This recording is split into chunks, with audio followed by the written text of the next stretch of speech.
বিশেষ করে আল্লাহ দিগন্ত নিউজ আয় আল্লাহ আজকে 1 বছর পূর্তি উপলক্ষে দোয়ার আয়োজন আয় আল্লাহ এবং বেগম খালেদা জিয়া আয় আল্লাহ সাবেক প্রধানমন্ত্রী এবং শরীফ ওসমান বিন হাদি এবং আরো যারা শহীদ হয়েছেন তাদের রূহের মাগফিরাত কামনায় আজকের দোয়ার আয়োজন।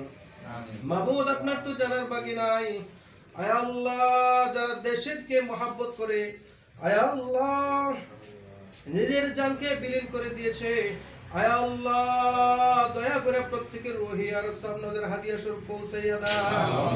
আয় আল্লাহ এরকম ভাবে জান দিতে পারে আয় আল্লাহ ইখলাসের সাথে আয় আল্লাহ জান দিতে পারে তাদেরকে আল্লাহ আমাদের সামনের আল্লাহ অভিভাবক হিসেবে আল্লাহ আপনি নিয়োজিত করে দেন।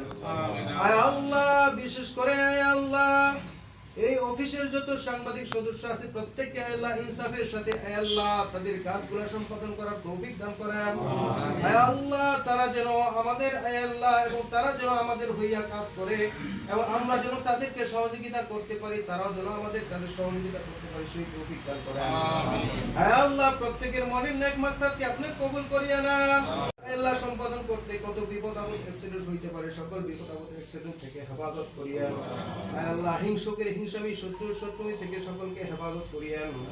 আয় আল্লাহ দয়া করিয়া মাবুদ আমাদের দোয়াখানাকে আপনার প্যারা হাবিবের দুরূদের উসিলায় কবুল করিয়া নাও। আল্লাহুম্মা ইন্না নাসআলুকাল জান্নাতাল ফিরদাউস ওয়া নাউযু বিকা মিনান নার। আল্লাহুম্মা আজিরনা মিনান নার اللهم اجرنا من النار يا مقلب القلوب ثبت قلوبنا على دينك।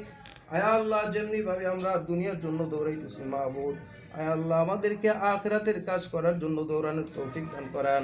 আয় আল্লাহ আখিরাতের সামানা গুছানোর তৌফিক দান করেন। আয় আল্লাহ কবরে একাকী থাকার ভয় আমাদের অন্তরে দিয়ে দেন। আয় আল্লাহ হকের হককে আদায় করিয়া চলার তৌফিক দান করেন। আয় আল্লাহ অন্যের উপর জুলুম করা থেকে আল্লাহ আমাদেরকে বিরত রাখিয়েন। আয় আল্লাহ শত্রু থেকে আমাদেরকে হেফাজত করিয়েন।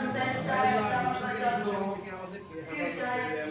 আয় আল্লাহ দয়া করিয়া এই বান্দার হাতে তার হাতকে তাই সাংবাদিকদের এই সমাজের ভূমিকা অনেক বেশি, কিন্তু আমরা যেটা এখন আমাদের যেটা পর্যবেক্ষণে আসে যে বর্তমান সাংবাদিকরা যে তারা কিভাবে বায়াসড হয়ে অথবা যে কোনো ভাবে তারা দেখা যায় যে মিথ্যা এই এবং গুজব সংবাদ পরিবেশন করে, এটা আমরা অহরহ দেখতেছি। এটা অত্যন্ত দুঃখজনক বিষয় যে আপনার একটা সংবাদ পরিবেশন করার আগে তার ব্যক্তিগত, তার চরিত্র, তার পারিবারিক অবস্থান, তার সামাজিক অবস্থান এগুলা দেখে যদি আপনারা সংবাদ পরিবেশন করেন, মানুষকে হেয় প্রতিপন্ন করার জন্য কারো কথায় বায়াসড হইয়া আপনারা আল্লাহর হস্তে এই সমস্ত সংবাদ পরিবেশন করবেন না।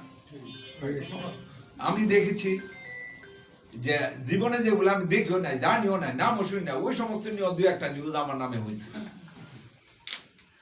তো এটা তো সাংবাদিকরা এরকম অনেক লোকের নামে হচ্ছে যেটার সাথে কোনো সম্পর্কই নাই।